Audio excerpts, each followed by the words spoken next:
Hola amigas y amigos, ¿qué tal? ¿Cómo están? Espero que todo bien y sobre todo viendo hacia adelante un mejor año, un 2026, que sea de trabajo, que sea de alegría, que sea de felicidad. Les deseo lo mejor a ustedes y sus familias. Y bienvenidos más a un capítulo de Líderes de la Verdad. Un espacio donde damos voz a mentes y personas excepcionales que se atreven a hablar de lo que muchos prefieren esquivar. La verdad, hoy por hoy, es un ingrediente indispensable en todas nuestras conversaciones. Y les pido por favor que no olviden suscribirse, porque cada programa será una nueva experiencia para ustedes. Hoy tenemos aquí conmigo una persona que no tengo que presentar, que por sí mismo es conocido de todos ustedes. Se trata de Melo Montoya, que me hizo el favor de venir aquí a San Cristóbal, aquí donde todos ustedes tienen su casa, para poder hacer este programa y llevarles a ustedes más experiencias relacionadas con liderazgo, con el liderazgo de la verdad, donde todos y cada uno de nosotros ciudadanos podemos ser parte de construir la historia de nuestro país. Así que no olviden suscribirse, por favor. Y mientras, bueno, aquí está con nosotros Melo, tan conocido como Melo, y que nos viene a platicar pues en muchas sus experiencias, las que ha vivido en su podcast, en su intervención en la televisión, en los medios de comunicación, y voy a hacerle preguntas relacionadas con eso para empezar. Melo, ¿por dónde empezaste? ¿Qué te sacó de otras actividades ciudadanas o empresariales que seguramente tuviste antes e incursionaste en los medios de comunicación digitales? Pues antes que nada, señor presidente, muchísimas gracias por el espacio, por la oportunidad. Gracias por recibirme de nuevo aquí en la Hacienda San Cristóbal, un espacio muy, muy bonito, muy icónico de Guanajuato, un lugar con tanta historia. Estoy muy contento porque pues ya hace algunos meses estuve aquí con usted haciendo una entrevista, un podcast que, bendito Dios, tuvo muchos millones de visualizaciones. Padre. Me dijeron que aproximadamente más de 20 millones en lo que, wow, en lo que tenemos de haberlo lanzado el capítulo, que ya va para 2 meses aproximadamente, y pues va creciendo exponencialmente la entrevista. Y bueno, pues para mí fue un honor el que usted me recibiera en su rancho, y para mí doblemente es un honor el volver aquí a la hacienda. Se siente muy bonito el recibir este tipo de invitaciones, señor presidente, y le agradezco más que nada la invitación y la apertura de estar aquí con usted. Y hago un pequeño paréntesis. Me entero que veniste a la feria. Venimos a la feria. Gran feria que junto con la de Aguascalientes es la más grande en el país, la de León, correcto. Guanajuato. Viene muchísima gente de todo el país y del extranjero. ¿Qué te jaló para acá la feria? ¿Los artistas de los gallos o los gallos mismos o qué? Pues fíjese, ahorita le voy a tocar el tema de los gallos. Me jala mucho el tema de los gallos definitivamente por mi abuelo, ahorita le platico la historia, pero ahora nos jaló bastante a mí y a unos amigos que vienen aquí acompañándonos, que traen a los Foo Fighters a la feria de León, Guanajuato. ¿Qué es eso? Los Foo Fighters es un grupo internacional de Estados Unidos, especialmente radicados en California. Es una de las agrupaciones más importantes a nivel mundial de rock. Dave Grohl, que es el cantante y el líder de la banda, fue el baterista del grupo Nirvana. Entonces, que los Foo Fighters estén en León, Guanajuato, en una feria estatal, para mí se me hace algo pues fuera de serie, algo increíble, porque normalmente este tipo de artistas pues los ves en festivales internacionales como Coachella, como Glastonbury, Austin City Limits, Lollapalooza, y verlos en una feria estatal, pues no cualquier día suceden este tipo de acontecimientos. Y eso fue lo que nos jaló a la feria, señor Vicente. Y pues aquí estamos aprovechando con usted y pues mañana ver el concierto y aprovechar para conocerla porque no la conocemos. Entonces queremos darnos una vuelta y ver todas las maravillas que tiene la Feria de León. Es una verdadera multitud la que concurre ahí porque la autoridad ha sido muy sabia en conservar precios muy bajos, que realmente sea un espectáculo donde la gente de bajo ingreso pueda concurrir.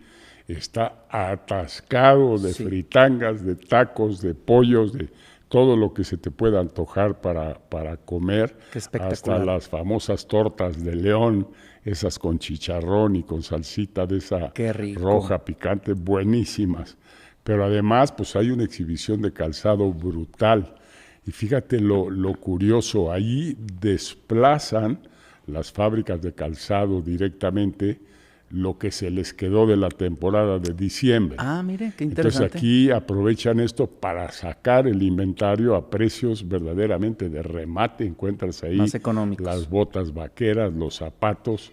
Es un serpentín que te tardas probablemente horas en recorrerlo todo y viendo puesto tras puesto tras puesto, donde están las mejores marcas de calzado, los mejores estilos, modelos muy actuales que precisamente porque no salieron en diciembre les urge sacarlos. Yo te digo que para el calzado, quizá también para otras industrias, los meses de enero, febrero, marzo son muy pesados.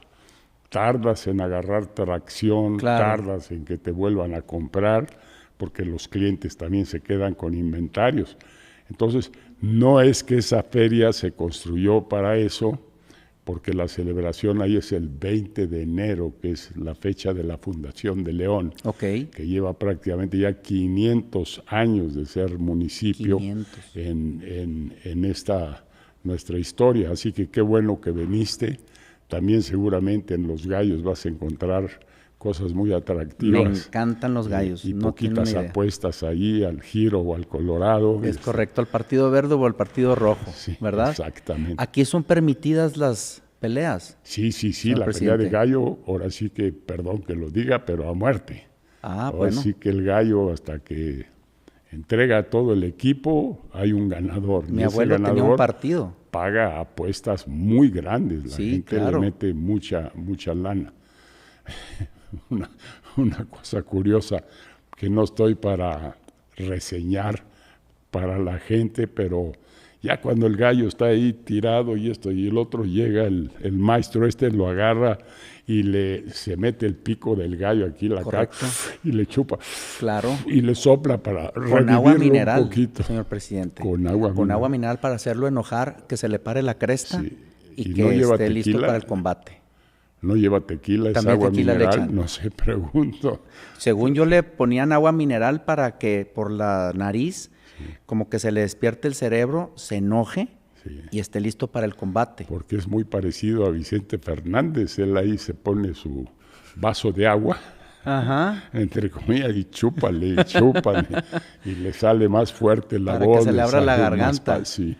Entonces, bueno, qué bueno, es una gran experiencia. A mí me gustan mucho los gallos, señor presidente, porque mi abuelo tenía un partido. Mi abuelo, que en paz descanse, mi abuelo Domingo, él empezó siendo gallero en Sabinas, Coahuila. Fíjate. Y luego se muda a Monterrey a hacer su sueño americano, porque mi abuelo siempre quiso ser disquero, tener una compañía de discos, que tuvo la compañía de discos regional mexicana más grande e independiente del país. Se llamaba DISA, Discos Sabinas, y ahí grabaron todos los grupos regionales importantes como Los Temerarios, Bronco, Capas de la Sierra, Julián Álvarez, la Banda MS, Arrolladora Banda Limón. Todos. Y todos los años me llevaba a mí al palenque cuando era permitido allá en Nuevo León y en Coahuila, y en primera fila viendo a los grupos, a la variedad, y me recuerdo cómo eran las peleas, y el que gane 4 de 7 o el que gane 6 de 7 es el ganador del partido, y pues unas experiencias increíbles. No, y ahora le han metido de todo, hasta dados, una bolsita ahí tiran los dados, y hay apuestas entre gallo y gallo, entre pelea y pelea, meten otro tipo de juegos de apuestas. Qué interesante. Pero bueno, vamos a regresarnos a lo nuestro.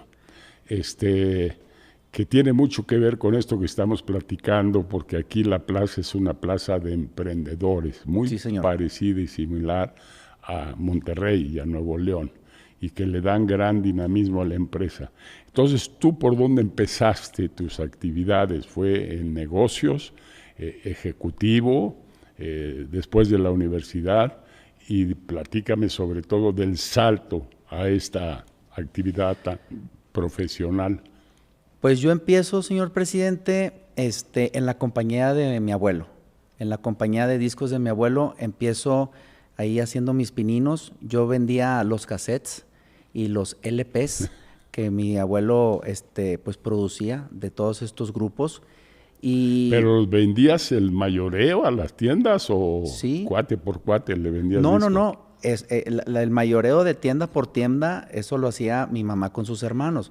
Yo tenía 5 años cuando mi mamá estaba en los mercados, estaba en las pulgas, estaba en las tiendas de autoservicio como Soriana, como Astra, como Gigante, todas estas tiendas surtiendo a mayoreo los discos de los artistas que le mencioné, desde los Cadetes de Linares hasta los Temerarios, hasta Liberación y Bronco.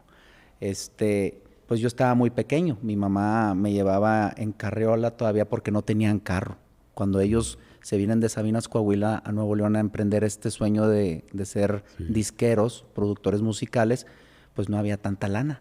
Entonces, pues de la oficina a la casa en carriola, caminando porque no había carro, y ahí me forjé, ahí en San Nicolás de los Garza, Nuevo León, ahí pegadito a Monterrey en la área metropolitana. Y ahí empecé a hacer pues todos mis pininos desde los 4 años. Yo recuerdo que estaba en la disquera escuchando cómo todos estos grupos grababan, y a los 15 me dan la oportunidad mi familia de hacer yo mi grupo de rock, porque a mí me gustaba mucho el rock. Justamente en los palenques que me daba mi abuelo, ahí pues iba a tocar los Caifanes, La Maldita Vecindad, Fobia, Caló, Gloria Trevi, Paulina Rubio, y a mí me llamó mucho la atención el rock. Entonces le digo a mi abuelo, oye, yo quiero hacer un grupo de rock. Dice, pues métete a los estudios, ahí ve y toca y júntate con tus amigos y haz tu grupo. Hice mi primer grupo, grabamos 2 discos. ¿Y cómo pasas así, como de la nada, a poder hacer composiciones musicales y poder hacer piezas de música? No está tan fácil. No está tan fácil, pero bendito Dios, me junté con un grupo de amigos muy talentosos, que escribían canciones. También teníamos productores, aprovechando pues que teníamos ahí la disquera de la familia, pues aprovechábamos todos los juguetes, la verdad. Y bueno, fue una experiencia muy bonita, duró un par de años, no seguimos tanto siendo músicos, pero yo sí quise estar de giras en conciertos, en teatros, en festivales de radio, porque yo quería entender la necesidad de los grupos, porque nosotros teníamos grupos, teníamos un catálogo de 300 grupos y un catálogo más o menos como de 40,000 obras de música, y yo le decía a mis papás... ¿Nosotros te refieres a la empresa? Sí, a la familia, porque es familiar. Entonces mi abuelo la fundó, todos sus hijos trabajaron ahí, y yo fui el único nieto que trabajó ahí.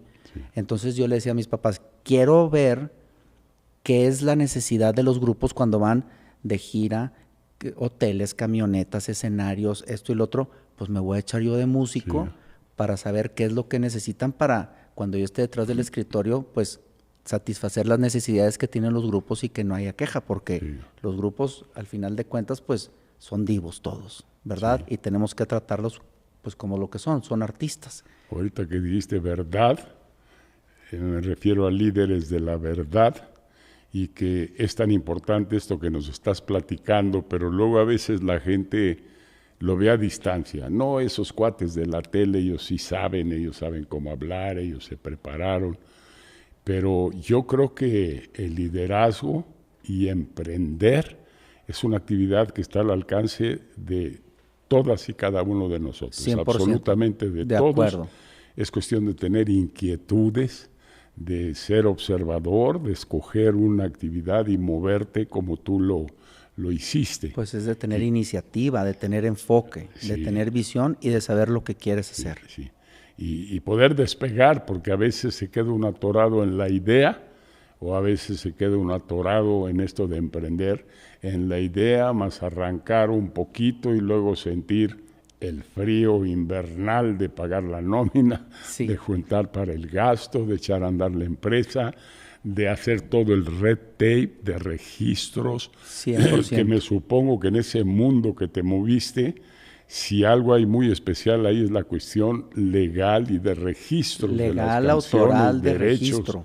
Porque en la disquera, señor presidente, obviamente los grupos es el activo más importante, pero lo que en realidad valía son las obras, que son las canciones, los registros, las letras, la música, la autoría, la composición, la letra. En realidad, ¿Y esa eso es lo que la vale. compras, te la venden? No. ¿O pagas un derecho? ¿O No. cómo la obtienes para tú Cuando- promoverla? Cuando tú, ya voy a platicar de la disquera, porque sí tengo los recuerdos perfectos. Sí. Cuando tú contratas a un grupo y que graba para tu disquera, esas obras, el grupo decide en dónde firmar las obras con la editora que ellos quieran, ¿ok?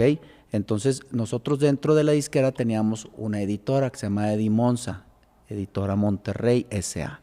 Entonces, ahí por ende caían todas las autorías de las canciones, de todos los grupos, de todos los grupos. Entonces, al final del día, cuando la compañía se vende en el 2004, pues ya había 40,000 obras, ¿verdad?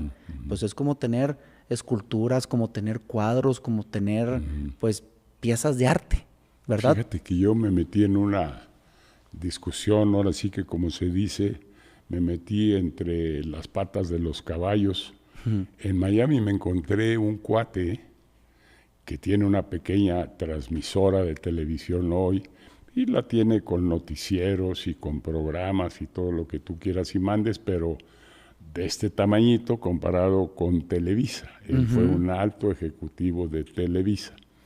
Y resulta, allí me entero de algo que tú estás mencionando aquí, esta idea de la protección, la propiedad, el archivo que se guarda.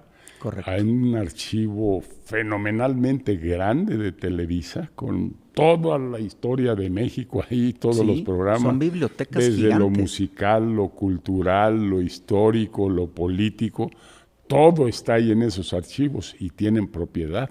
Exacto. La propietaria es Televisa, pero este cuate se las está peleando de tener o comprar o quedarse con esos derechos. Creo que ya se atoró, creo que no pudo, porque a la mera hora no estaba correcta su posición, pero al fin y al cabo te encuentras eso, y yo a lo que voy es nuevamente emprender, pues a la mera hora empiezas sacando un poquito con alguna idea buena, puede ser la música, puede ser fabricar chicles, puede ser fabricar lápices de esto, emprender. Exacto. O puede ser hoy tecnología. 100%. Inclusive cuántos están emprendiendo con la inteligencia artificial para Una usarla, maravilla. para utilizarla, para venderla. Sí. Y en ese sentido emprender es maravilloso, es un camino tan bueno o mejor que emplearte para una gran corporación. Yo siempre he sido Yo más tuve de esa emprender. duda en mi vida, yo empecé trabajando para una gran corporación, the Coca-Cola Company, pero después me di cuenta que me rebasaban por la derecha otros con un emprendimiento, una idea buena que se les ocurrió, la pusieron en marcha y empezaron rápido a despegar. Y funcionó. Entonces, yo creo que en esto del liderazgo, yo fuertemente recomiendo todo lo que es emprender. Yo también, 100%. Para lo cual hay que tener ideas. Y ahí, platícame un poco tú, después de esta experiencia familiar y esta experiencia en el mundo de la música, que es riquísimo y se mueve mucho dinero ahí. ¿Qué siguió después? ¿Qué siguió después de la disquera? Pues la disquera la vende mi familia en el 2004, por ahí, la vende a Univision, a Jerry Perenchio. Mi madre hizo esa operación, una operación pues muy sonada en toda la industria del espectáculo y del entretenimiento, porque vendió literal todo. Pero como le decía, lo que más valía era el catálogo de las canciones, las obras musicales. Entonces, cuando la compañía se vende, yo me voy a hacer unas escuelas de música, señor presidente. A enseñar música. A enseñar música. Hice unas franquicias de música, de academias de música que se llaman Music Stars, todavía existen, Music Stars. Empecé en Monterrey con 3 sucursales y las empecé a franquiciar con Fejer en Fejer. Me fui a la Ciudad de México, contraté esta empresa, Fejer en Fejer, me ayudaron a hacer los manuales de identidad de cómo se deberían de franquiciar.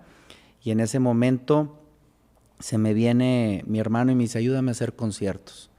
Y duré 4 años con las escuelas, y cuando viene mi hermano y me dice, ayúdame a hacer conciertos, ya no podía con las escuelas. Entonces se las traspasé a un maestro mismo de la escuela. Entonces él las conserva aún. Y de ahí empecé mi vida en la promotoría de conciertos, en especial de festivales. ¿Fuiste a la universidad? Fui a la Universidad Regiomontana. ¿Qué carrera? En donde yo lo conocí a usted por primera vez cuando estaba haciendo la campaña presidencial. Ya. Yo estaba ahí en la UR. ¿Universidad de Nuevo León? En la Universidad Regiomontana. En la Regiomontana. Sí. La de Nicho. La de Nicho. Cuando usted fue a dar la plática con Nicho a Sintermex, que estaba de candidato, yo estaba de alumno. Sí. Yo tenía 19 años. Eso fue hace 26 años aproximadamente. Sí. Sí, ¿verdad? Pero te hago la pregunta de la universidad, porque ¿de dónde sacas talento musical? ¿De dónde sacas talento organizacional? ¿De dónde sacas el meterte a hacer espectáculos públicos? Se aprende, y es una pregunta, ¿aprendes tanto en la vida como aprendes en la universidad? Es que, señor presidente, yo siempre he sido una persona que ha andado en la calle. Yo soy callejero desde niño. Desde niño mis papás me traen, pues le digo, vendiendo cassettes en las banquetas, en la carriola. Me llevan a los bailes de los Tigres del Norte de 6, 7 años. Yo entregaba reconocimientos a los Temerarios cuando tenía 12 arriba de los escenarios. O sea, yo he sido de calle 100%, ¿verdad? Yo nunca me he rajado a nada y nunca le he tenido miedo a nada. Y cuando me dicen no se puede, me pongo más necio y hago que sí se pueda. Pero bueno, mi hermano me invita a la organización de conciertos. Mi hermano ya había hecho algunos anteriores, más enfocados en la música electrónica, ya ni siquiera en lo regional. Sí. Él se fue más por David Guetta, por Tiesto, por Afrojack, por Deadmau5, unas ondas pues que le gustan mucho a él, y me invitó a ayudarlo. Y empezamos a hacer conciertos. ¿Pero él empezó casa por casa, digamos, o se lanzó a la plaza pública y seguramente hubo fracasos y se dio de golpes? Mi hermano, ¿todo le salió bien al principio? Mi hermano, cuando fracasó y se dio el golpe de su vida, fue cuando hizo su primer festival, que se llama Machaca, porque todavía existe, que es de nosotros y todavía está vigente. Pero el primer año que lo hizo, señor presidente, en el 2011...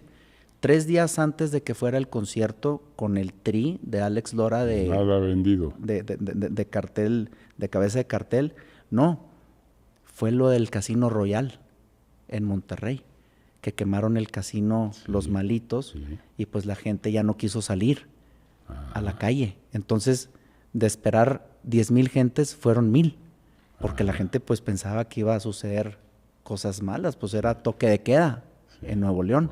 Entonces, ese fue el fracaso que tuvo mi hermano. Obviamente, pues, se agüitó, se puso triste, perdió una buena lana. Pasó un año y me habla y me dice, ayúdame a hacer un concierto. Le digo, yo te ayudo a hacer un concierto de la música electrónica porque cambió, ya no quería rock, él quería electrónica. Le digo, pero me vas a dar chance de agarrar el machaca. Le digo, porque el machaca es de música de rock y a mí me gusta mucho el rock porque mi abuelo me da a los palenques a ver a los grupos de rock. Entonces, de la mano, yo lo empecé a apoyar haciendo sus conciertos de electrónica. Con la marca Machaca. Con la marca Machaca era el rock y los de electrónica se hacían solos con el artista. O sea, la compañía de nosotros que se llama Primetime presenta David Guetta. Hicimos Estadio Azteca, hicimos Estadio Akron, hicimos el fin de año nuevo del 2011 en Cancún, hicimos Tiestos, hicimos explanadas, mucho de música electrónica, pero últimamente ya nos hemos enfocado más en el rock, con el Machaca, y pues hemos tenido también artistas internacionales muy importantes en el Machaca como Bad Bunny, J Balvin, Don Omar, 30 Seconds to Mars, Gwen Stefani, Los Caifanes, Zoé, infinidad. O sea, de artistas. poquito lograste una explosión neuronal que se extendió fuerte y con buenos resultados. Y te digo porque para líderes de la verdad es muy importante lo que estamos escuchando de esta historia. Y hay muchas historias que caminan bien y tienen éxito, hay otras que no es así. Yo aquí en Centro Fox un día llegó el Maseco, el dueño de Maseca, él nunca me quiso apoyar en el PAN porque él era priista de hueso colorado. Recuerdo. Y sentía una traición al PRI ayudar a uno del PAN. Entonces no me ayudó y lo fui a ver varias veces buscando apoyo y no fue así. Hasta que un día él de voluntad llegó y me dijo, oye, tengo a Elton John, te lo voy a donar para que lo presentes en Centro Fox. Hijo, yo no lo creía, dije aquí ya salvamos la fundación, ya va a tener recursos, vamos a poder crecer todos nuestros programas y efectivamente se dio el evento aquí en Centro Fox. Vino Elton John y vino Elton John a dar un concierto. Logramos reunir como 18,000 gentes que nos caben ahí en Centro Fox. Pero al final hubo un detalle bien curioso porque él estando en el camerino, en el vestidor, que está ahí en Centro Fox, unas cabañas que llamamos, se estaba arreglando, vistiendo y preparando para el concierto y decía así, ¿a qué huele aquí? ¿A qué huele este rancho? Como que olía a pum. Y no, era el brócoli que con el tiempo de calor, los plantíos en todos los campos alrededor de Centro Fox lo tenía, pero con el color como que calor del día, como que sale el olor. Soltaba y salta un olor fuerte. Pues total, presentó su queja, pero salió al escenario, dio un súper concierto. Qué increíble. Y estaba yo ahí echando a andar mi imaginación y dije, estaba ahí mi nieto, Vico, de 7 años, le dije, ve ahorita aquí al campo, te cortas la cabeza de brócoli más grande que te encuentres, y me trajo un ramillete así de brócoli con un tallo gordo, y le dije, y vas a subir al escenario y se lo vas a entregar a Elton John en lugar de un ramo de flores. Wow. Y eso fue lo que hicimos, y agarró su brócoli ahí. Qué gran historia. Pero la historia terminó mal. Con 18,000 gentes no recuperamos ni el 10% del costo de Elton John que pagó el Maseco. Y finalmente fui yo, ya pasado el evento con el Maseco, y le dije, oye, para la próxima mejor me das el dinero y no me des el artista, porque no supimos manejarlo y sacarle provecho. Entonces te platico esa historia que es exactamente al revés de las tuyas. Ahora, pasamos ya a esta etapa. Luego, ¿qué sigue? ¿Dónde andas ahora? Pues ahorita estamos de comunicadores, señor presidente. Fíjese que por azares del destino, en el penúltimo Machaca que tuvimos en Monterrey, un festival muy grande, nos quedó muy mal una banda, un grupo, no llegó, Korn, así como los elotes. Sí. No llegaron, nos dejaron plantados, así tal cual. Decían que venían y nunca llegaron. Dejaron plantados a 60,000 gentes, literal. Nada más ellos subieron una historia a sus redes sociales y dijeron, no vamos a ir a Monterrey. Se descompuso el avión, no vamos a llegar. Ni nos avisaron ni nada. Se nos hizo una trifulca muy Los fuerte. estuviste esperando en vivo ahí a que llegaran. Sí, pues porque en un festival tenemos 45 artistas. Sí. Entonces, pues estás atendiendo a uno, estás atendiendo a otro, y pues tú confías que ahí vienen. Pues te dicen, ahí vienen, ahí está el tracking del avión y demás. Total, pues nada más así. Llega alguien a la oficina y dicen, acaban de subir este video, no van a llegar. ¿Qué hacemos? Mi mamá luego a anunciar, ni modo. Yo me voy a administración, mi hermano se fue a recoger todas las botellas y los cartones de cerveza de las barras porque se podía hacer algo peligroso. Mi papá se fue con la seguridad estatal, municipal y con todo nuestro equipo de de seguridad. Yo, como soy la cara de los festivales y el micrófono, me fui a dar una rueda de prensa. Señores, no va a venir Korn y demás. Se nos hizo, la verdad, pues, una muy mala fama por culpa de estos cuates. Y a mí me entró, pues una tristeza, caí en una depresión, pues, fuerte, porque trabajar tantos años para el festival, ya 12 años, y que te pase esto al 12º año, nunca nos había pasado nada, estábamos invictos, pues es un descalabro, y más pues por algo que ni siquiera está en nuestras manos. Y pues estando yo con esta tristeza y demás, viene un amigo mío y me dice, te quiero hacer una entrevista, se llama Nayo Escobar, que yo lo considero mi padrino de podcast. Le digo, ¿qué quieres platicar? Me dice, quiero que me platiques lo de Korn en el podcast y que me platiques la historia de tu familia y la música y demás. Le digo, pues se me hace interesante, voy para allá. Me hace una entrevista, me hace un podcast y abordamos desde el tema de mi abuelo, mi familia, mis papás, cómo se vende la compañía, cómo hago los festivales, cómo llegamos a hacer algo tan grande en Fundidora y cómo estos cuates nos cancelan y pues entramos ahí en un bache, la verdad. Y saliendo de ahí le digo, pues me siento muy triste, estoy muy agüitado, estoy decepcionado. Me dice, Melo, hazte un podcast. Dice, te va a ayudar mucho a soltar, a platicar, a conocer, va a ser algo terapéutico para ti. Mira nomás. Y le digo, Nayo, ¿tú crees que yo voy a hacer un podcast? ¿Cómo voy a hacer un podcast? Dice, mira, tienes muchos amigos músicos, tienes muchos amigos artistas, toda tu familia se ha dedicado a esto. Dice, aviéntate, no pierdes nada. Le digo, pues te voy a hacer caso, a ver qué onda. Yo sin experiencia de hablar, ni de hacer escaletas, ni de hacer investigación, nada. Me aventé como el borras, literal, vámonos a darle. Y ¿Esto ya fue para hacerlo por tu cuenta o para hacerlo para él? No. Él nada más me dio el consejo. El consejo. El consejo y yo pues lo tuve que hacer para mí. Tuve que ir a comprar las cámaras, las luces, las computadoras, los micrófonos y empezarle a hablar a amigos. Y leer, documentarte, ilustrarte en el manejo de un podcast, que yo creo que el emprendimiento y el liderazgo de verdad necesita prepararse, no Claro. aventarse como el gorras ahí, como espontáneo al ruedo, a que lo cuerne el toro. Sí es así. Por ejemplo, en este cambio hacia los medios de comunicación y hacia el podcast, aparte de comprar todo el instrumental, tuviste que prepararte mentalmente para el primero. La preparación fue muy poca, señor presidente. Le voy a decir por qué. Porque, bendito Dios, con lo de mi familia, del negocio, pues ya traía un poco de tablas en la televisión, en la prensa, dando ruedas de prensa para los festivales, con los grupos y demás.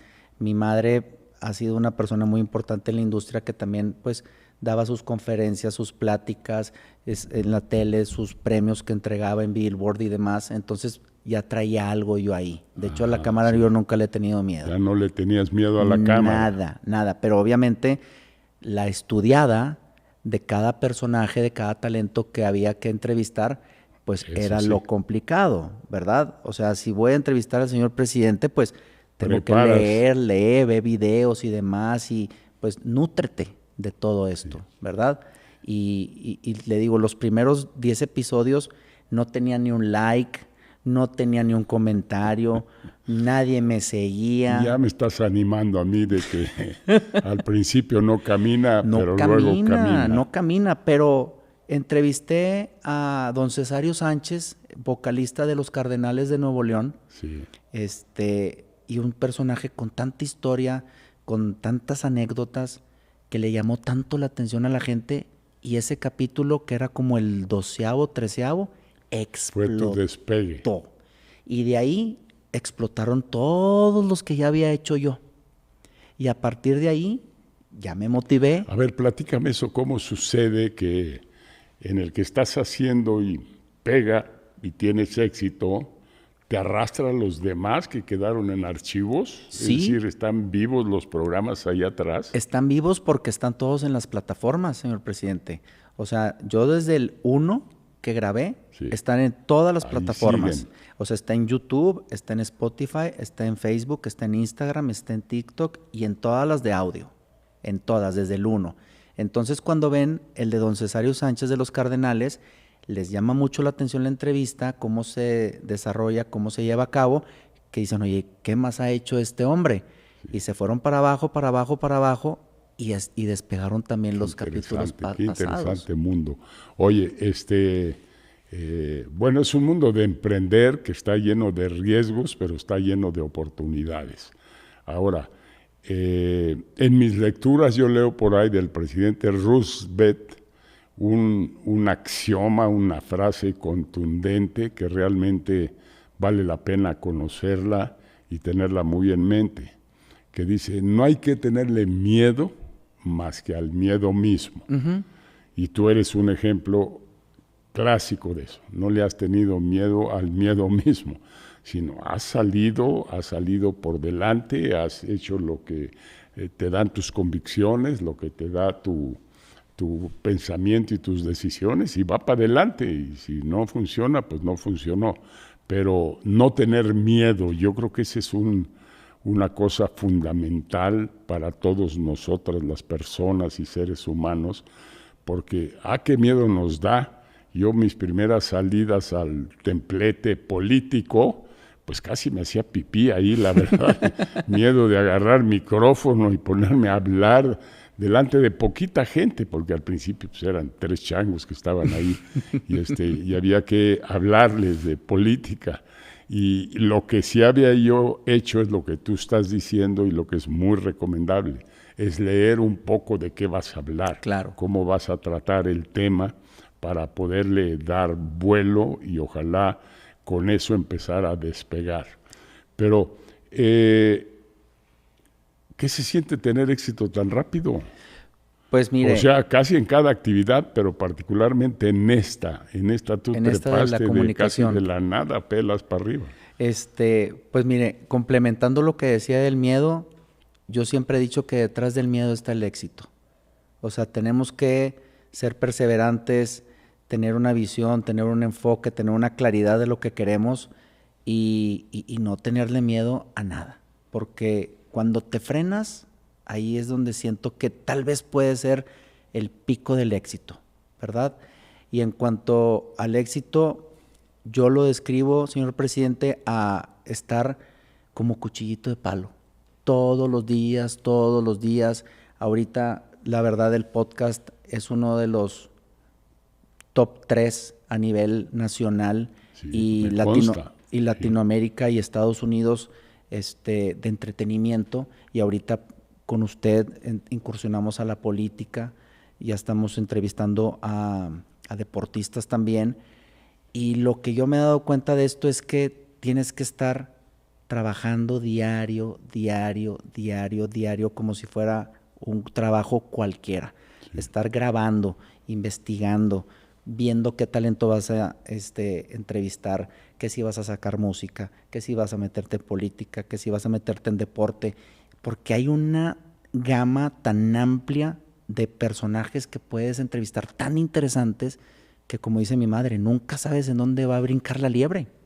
Puedes entrevistar a un bartender que tenga una grande historia, que hayan pasado personajes un personaje por ahí al bar, un clavillazo, un chichazo o algo, y que te cuente una historia de chichazo y explote el capítulo. O sea, nunca sabemos en dónde va a explotar. Entonces, esto es lo que yo he aprendido del mundo digital, del contenido, el que tienes que estar creándolo diario. ¿Cómo saltas fronteras?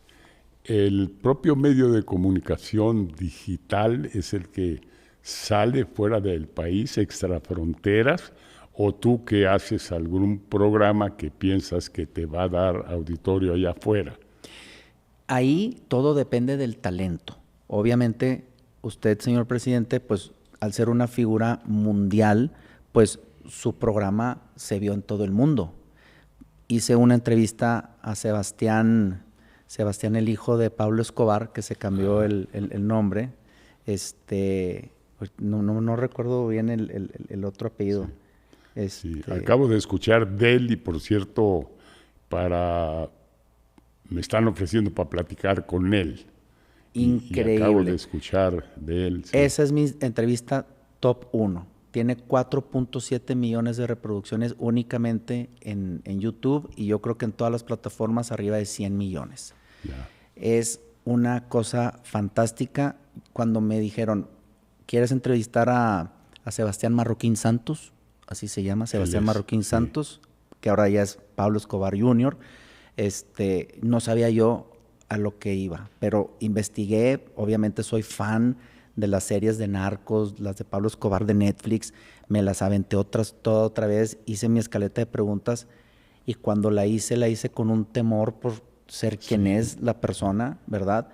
Pero cuando salió la entrevista, le gané 4-1 a los mayores entrevistadores que tienen años aquí en México haciendo esta entrevista. Y lograr esos home runs, esos hitazos tan exitosos, primero tienes que tener ya un lugar, tú y tus podcasts, para que un personaje como él se interese en platicar contigo.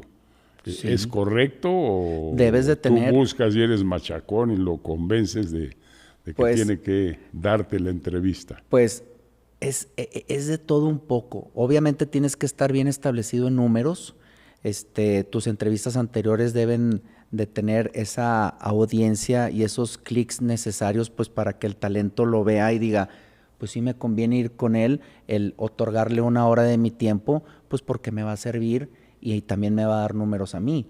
Pero al principio no era nada fácil, nada fácil. O sea, era machacón y de hecho los primeros capítulos eran amigos de mis papás, o sea, los mismos músicos. El contacto. Sí, los mismos músicos, oye, acordeonista, ven para acá, oye, bajo sexista, oye, tú locutor de radio, oye, el de los plebeyos, todos, hablándole a los amigos, oye, voy a hacer un podcast, échame la mano, ¿verdad? Sí. Pero yo siento que todos los trabajos y todos los emprendimientos tenemos que agarrarnos de donde podamos, pero nunca quitar ese enfoque y esa visión de lo que quieres y no rajarte.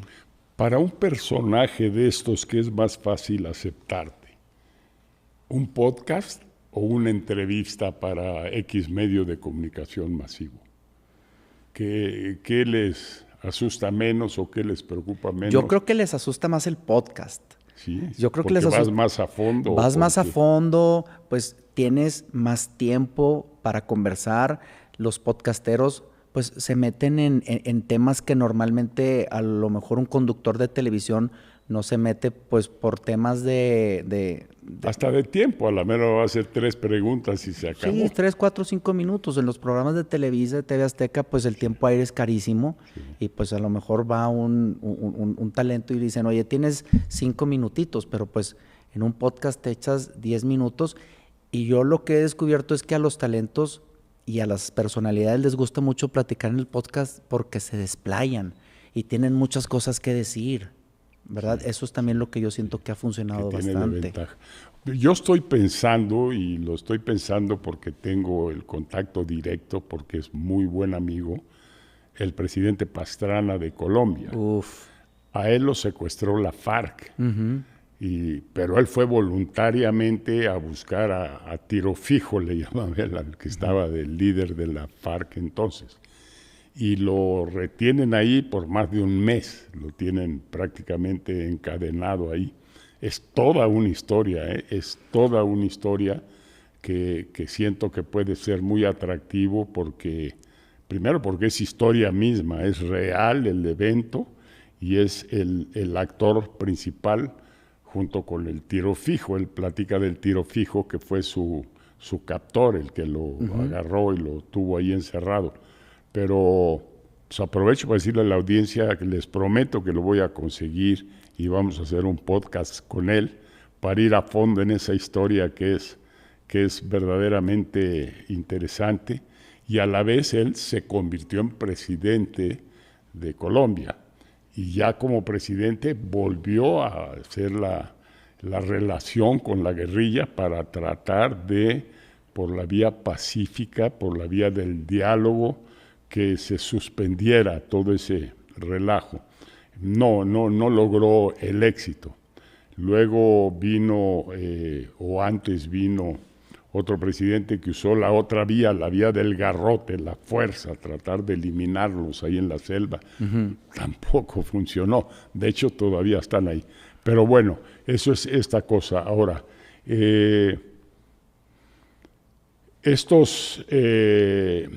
tus planes hacia adelante, ¿qué es lo que tienes en mente? ¿Seguir buscando eso?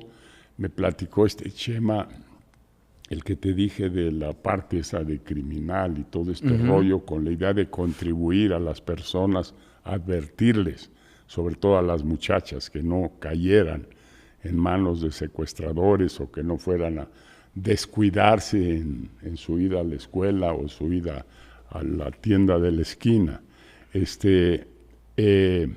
Otra cosa que él me platicó, su crecimiento lo hizo, no sé si usar la palabra orgánico, no en un podcast y llevarlo hacia arriba a ser muy exitoso con millones de viewers, sino él ha abierto varias empresas manejando varios podcasts de distinto estilo, como para distintos mercados. De ahí sacó del señor del forense. Entonces ese es un capítulo aparte y con él hace todas las historias que tienen que ver con eso. ¿Tú qué ves en tu futuro? ¿Hacia dónde vas a orientar tus esfuerzos? Mis energías, señor presidente. Pues fíjese que yo ya estoy muy picado con el tema de lo digital.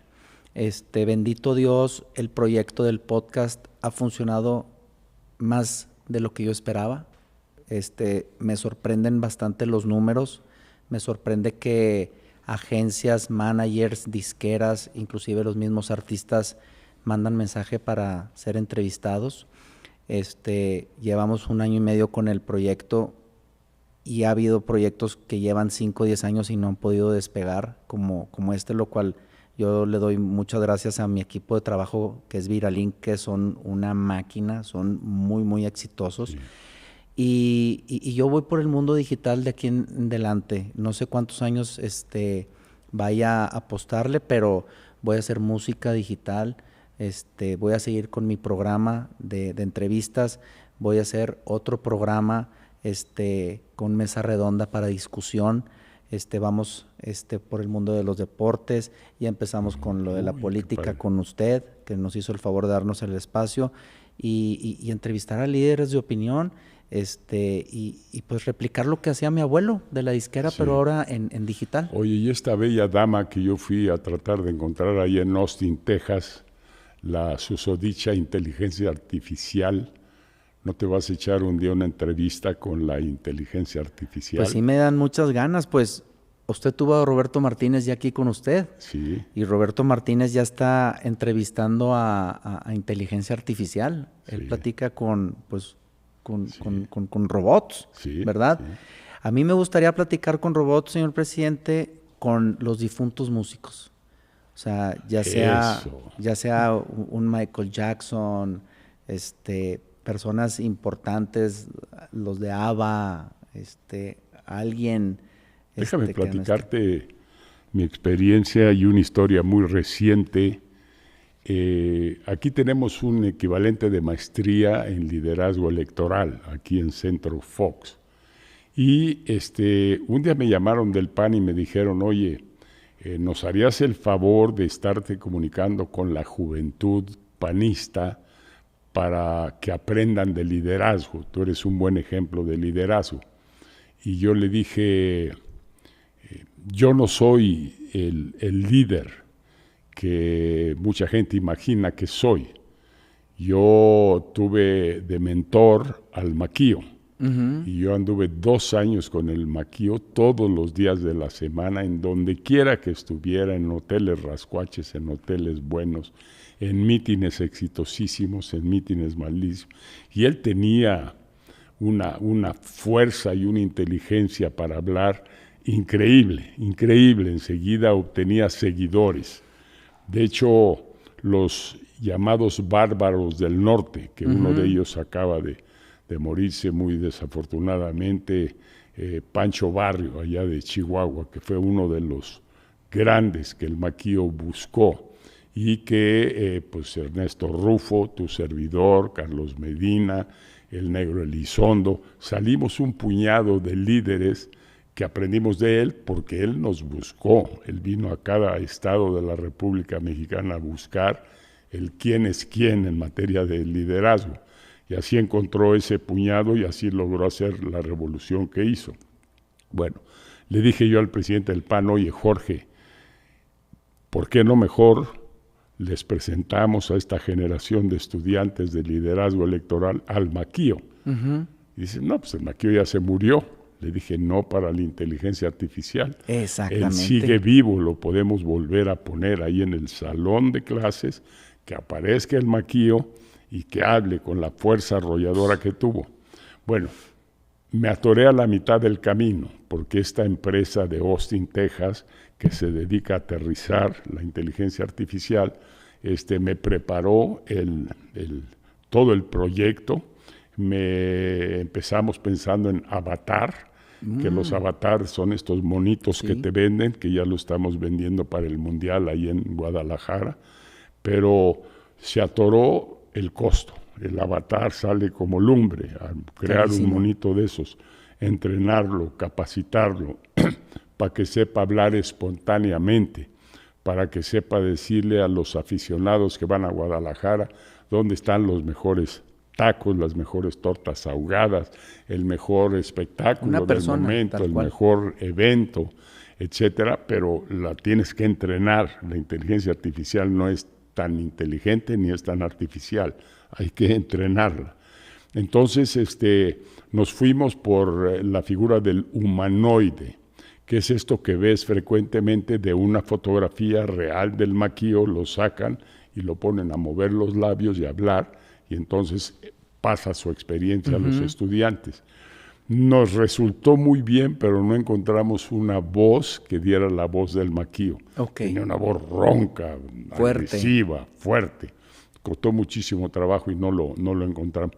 Finalmente sí hicimos el numerito, sí se presentó en el diplomado, aquí en el Centro Fox, y sí la sorpresa fue que el Maquío aparecía ahí en una pantalla hablando, y le hicieron preguntas, sí interactuaron con él, pero había que preguntarle, entrenarlo mucho, y eso es parte del secreto de la inteligencia artificial. Bueno, Melo, para dejar mis aburridas preguntas y comentarios que salen, tenemos esta sección que le llamamos Respondes y te vas.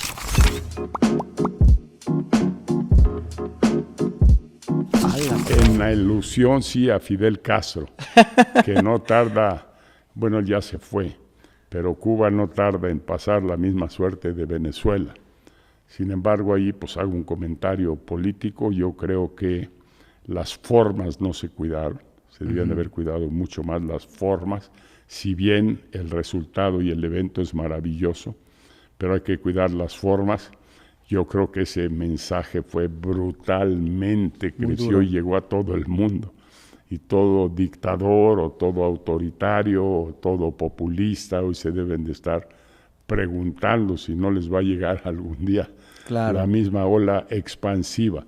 Pero dejemos esto, es esta charolita aquí. La tómbola, señor presidente. Pedir que agarres una de ahí, cualquiera. ¿Cómo se llama la dinámica? La lees y es una pregunta. ¿Pero cómo se llama? ¿Tomas y te vas? Sí, comes y te vas. ¿Tú te acuerdas que eso me pasó sí, con claro. Fidel Castro? Pues ese clip que grabamos en el podcast conmigo llegó a millones. El de Castro, pero a millones. El de comes y te vas. Dice, ¿qué edad de tu vida te ha marcado de manera simbólica y qué le puedes decir al Melo de esa edad? ¿Qué edad de tu vida te ha marcado de manera simbólica y qué le puedes decir al Melo de esa edad? Pues yo creo, señor presidente, que cuando estaba yo empezando a hacer mis pininos en la disquera de mi abuelo, que no me daba miedo sacar los cassettes de la bodega y poner una mesita afuera en la banqueta y yo venderlos, aunque sea a mi precio, ¿verdad? Sí. A lo mejor los vendía más baratos o más caros, pero por ver un niño ahí en la banqueta le le compraban los discos. Y otra muy importante, es más, yo creo que esta es la más importante de todas. Yo tenía 18 años y me meten a trabajar como AIR a la empresa disquera. AIR es Artist and Repertory, artista y repertorio. O sea, del catálogo que tienes, crea productos nuevos para que se venda, pues, adicional de los productos nuevos, sí, ¿verdad? Sí. Como una manera de reciclar, sí, ¿verdad? Sí. Y yo en aquel entonces iba mucho a Estados Unidos, a Texas, a San Antonio, a Laredo, a McAllen, y compraba en los Walmarts las cajas de discos de Kiss, de Def Leppard, de Guns N' Roses, de Poison, y te vendían unas cajas grandes con todos los discos y empezaban los DVDs. Sí, entonces yo le digo a mi familia, quiero hacer DVDs. Y ahí en esa bodega debe de haber videoclips de los antiguos que tenían ustedes, de todos los grupos. Voy a la bodega y empiezo a sacar todas esas cintas. Ya estaban hechas chicles, señor presidente.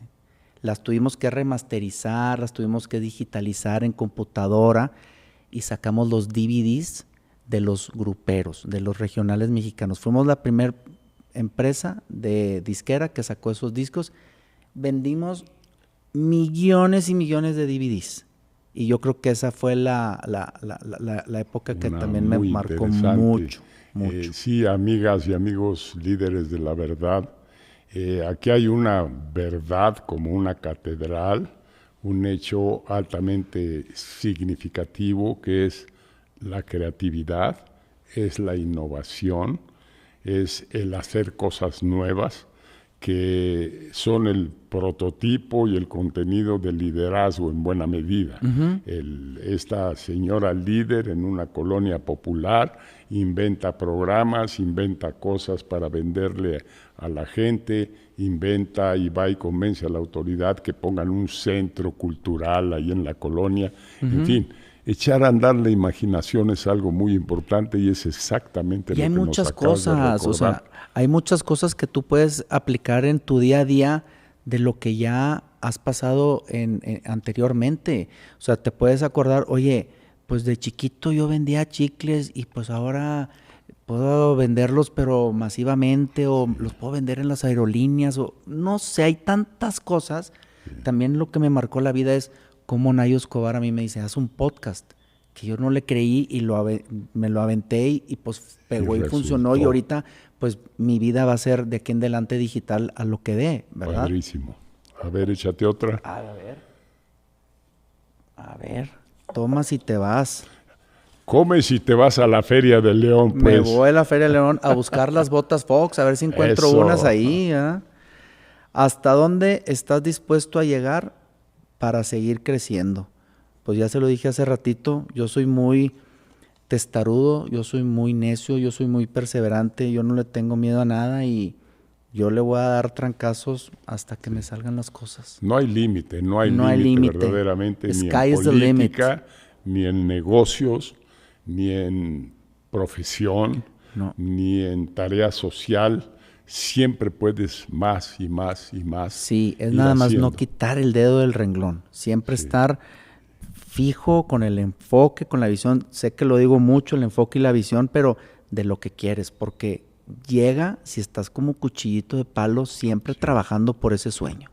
Sí, pues inclusive la mejor receta a los 83 años, casi 84 que tengo, es mantenerte activo, es seguirte retando a ti mismo, es seguir soñando con hacer cosas grandes. Como ahorita me ha regresado la pasión del año 2000, entonces era cambiar México, y siento que todavía es válido un cambio, un redireccionamiento del camino que llevamos en el país. Y es increíble cómo se siente uno bien. Claro. Cómo cada día despierta uno con ansias de seguir haciendo cosas y de seguir haciendo algo. Y hay salud mental, hay salud corporal. Claro, porque estás activo. A alguien que no inclusive goce de todas las facultades, yo le recomiendo ampliamente buscar estar activo. Dicen que cuando dejas de soñar, señor presidente, se te acaba el mundo. Sí. Entonces siempre hay que estar soñando y siempre hay que estar activos. Sí. ¿verdad? Bien, Melo, pues nos has dado una interesante plática en este podcast. Te agradezco muchísimo. No, gracias a usted por la invitación, señor presidente. Conversar de temas tan variados, pero particularmente el liderazgo, esa fuerza interior que todos llevamos de hacer más, siempre y cuando estés pensando en los demás. Claro. Para mí la guía completa es sí hacer más, pero hacer más por los demás. Exacto. Entonces se vuelve doblemente feliz el estar activo y el estar trabajando en estas cosas. Pues te agradezco muchísimo, te deseo lo mejor de tu estancia aquí en San Cristóbal, en este maravilloso... Me encanta, siempre que vengo me encanta, me siento como en casa, la verdad. 400 años tiene este salón en donde estamos, granero. 400 años tiene. Granero, ¿verdad? Sí, el granero, aquí se curaban las semillas que luego llevaban a sembrar al campo. Entonces solo había el sorgo, el maíz y el trigo. En eso dedicaba a mi abuelo su vida, a sembrar esos 3 productos. Y aquí había montoncitos, les echaban polvitos, no sé de qué, seguramente nomás de la suerte para que funcionara bien la semilla. Y muy padre. Aquí no estaban las hormiguitas que se comían con miel. Pues sí, tenías presidente. Que estar poniendo venenito allá. Los guarichos. Los guarichos. Aquí estaban también. No, esos estaban afuera en el llanito, que era la tierra saliendo hacia la iglesia. En el monte. El llanito era un lugar, pues una explanada de tierra, sin árboles, sin plantas, sin nada. Y ahí en tiempo de aguas estos guarichos hacían sus agujeritos y ahí los sacábamos. No, la verdad, señor presidente, es que para mí es un honor que me haya invitado al programa y la verdad quería comentarle en persona que el podcast que grabamos hace meses explotó, reventó las redes, fue un hitazo. Chingao, qué envidia. También ese fue para ti, ahora échame la bendición, a ver, o échame el polvito de la buena aquí suerte. Aquí viene el polvito de los guarichos para que se arme. No, pero bien feliz, bien contento. Hasta Luke Casey nos contestó. Sí. Hasta el de las botas, Luke Casey. El de las botas, sacamos un clip, el de las botas. Mira, hasta me las traje otra vez porque son las de la suerte. Sí. Ahora hay que usar cuadra para que uses. Ahorita vamos a ir, ¿verdad, compadre? Sí, vamos hay a ir una allá a las botas padrísima aquí de cuadra. Vamos a ir, pero... Y a la mera tienen ahí en remate ahorita, como te digo, ahí en la feria, botas todavía muy buenas, de buen modelo y a precio a la mitad. ¿Y no podremos encontrar ahí en la feria unas Fox que se hayan quedado por ahí? Fíjate que ya no existen las botas Fox. Cerramos la fábrica hará ya antes de que yo llegara a la presidencia. Un hermano mío es el que la manejaba y terminó cerrándose. Nos retiramos, decidimos, como se dice hoy, focalizar y concentrarnos en la chuleta, en la columna vertebral, claro.